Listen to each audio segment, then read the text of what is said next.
Hello warriors. अभी अभी Delhi IAS के जो आईएएस इंस्टीट्यूट दिल्ली में हमें जो चीज़ देखने को मिला, इतना बड़ा हादसा हमें देखने को मिला जिसमें 3 बच्चों की डेथ होगी। राउज जो इंस्टीट्यूट है ऐसे करके। फिर आपने देखा होगा जो विकास दिव्य कीर्ति है या फिर जो अवध ओझा जी है, जिनको अवैध ओझा आजकल बोल रहे हैं लोग, है ना, स्टूडेंट्स। तो किस तरीके से आज की डेट में ये हाईलाइट हो गया है। तो बात आती है इस इंसिडेंट से कि आखिर ये इंसिडेंट्स के पहले मैं वो बताऊंगा, इसके बारे में आपको मैं बताऊंगा, फिर से हम क्या सबक सीख सकते हैं। अब बात आती है सबसे पहले आज की डेट में छोटे शहरों से बच्चा उठ के चला जाता है। मैक्सिमम बच्चे तो मैं आज भी कहता हूँ कि इस फील्ड में जो आ रहे हैं वो पढ़ने वाले ही नहीं है, लेकिन फिर भी जो कुछ पढ़ने वाले हैं मैं उनको बता देता हूँ मैं आपको कि सबसे पहले आप इनिशियल लेवल पे एनसीईआरटी सीख के जाना चाहिए। बच्चों को एनसीईआरटी की नॉलेज नहीं होती और वहाँ चले जाते हैं। और ज़्यादातर बच्चे वो हैं जो यूट्यूब के अंदर वीडियो देख के जाते हैं। सेलिब्रिटी टीचर चाहिए उनको, भाई ये सेलिब्रिटी टीचर है, ये सिर्फ हुआ ही कर सकते हैं। जो अच्छी नॉलेज है आप कभी भी देखना, इनका किसी का भी आप एक बार वीडियो देखिए, आपको क्या चीज़ फीलिंग आएगी। कभी भी किसी लेसन्स की इसमें बात ही नहीं होती। हिस्ट्री की बात है, ज्योग्राफी की बात है, कोई लेसन की बात ही नहीं चल रही, कोई प्लान की बात नहीं चल रही। फिर बात किस चीज़ की चलती है, बात चलती है मैं राजा बना दूंगा, मैं ये कर दूंगा। भाई अब तुमको ये लगता है यही सिलेबस है, ऐसा बिल्कुल भी सिलेबस नहीं है। अगर आप ये देख के किसी भी टीचर से इंस्पायर हो रहे, चाहे वो मैं ही क्यों ना हूँ, तो आप समझ लो कि आप गलत हो एट मुद्दे पर। ये तो आज की डेट में आईएएस का जो इंस्टीट्यूट है एक बिजनेस बन चुका है, ठीक है। और आप एक प्रकार के क्या हो, कंज्यूमर।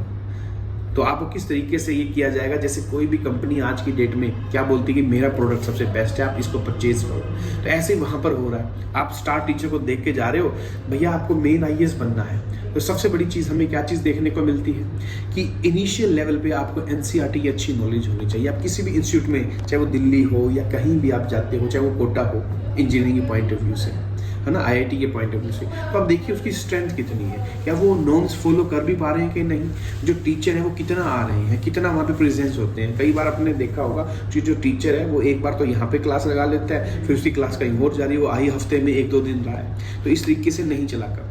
और सबसे बड़ी चीज़, आपने अगर इसको पढ़ना है तो आप स्टार्टिंग से इसको तैयारी कीजिए। ग्रेजुएशन के बाद तो वैसे बच्चे के पास बहुत कम टाइम मिलता है, बल्कि आप अंडर ग्रेजुएट हो फर्स्ट ईयर से, तब से या 10th से या 12th से स्टार्ट कर दो इसकी धीरे धीरे प्रिपरेशन। तब जाके आपको इसके अंदर आप धीरे धीरे इसको सिलेबस को आप समझोगे, ताकि आपको कोई मूर्ख ना बना पाए। तो इस तरीके से अगर आप तैयारी करते हो तो आपको कोई दिक्कत ही नहीं आएगी। रही बात इस इंसिडेंट से हमें सीख की, तो कभी भी इतने भीड़ भाड़ इलाके में जाने की जरूरत है ही नहीं।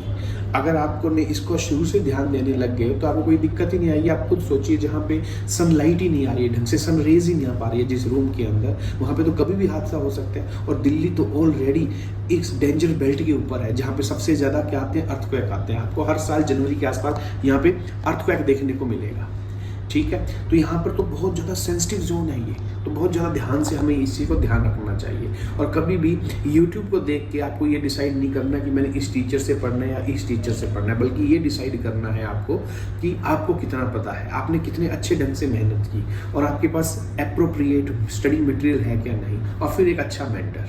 तो ये सारी चीज़ें हैं जिससे आप कामयाबी पा सकते हैं। बस आपने जो भीड़ चाल है उससे बचना है, क्योंकि भीड़ को देख के ही भीड़ आते हैं। यूट्यूब का मतलब क्या है, भीड़। आप उससे इंस्पायर हो रहे हो और उसके फॉलो कर रहे हो, ये टोटली रॉन्ग।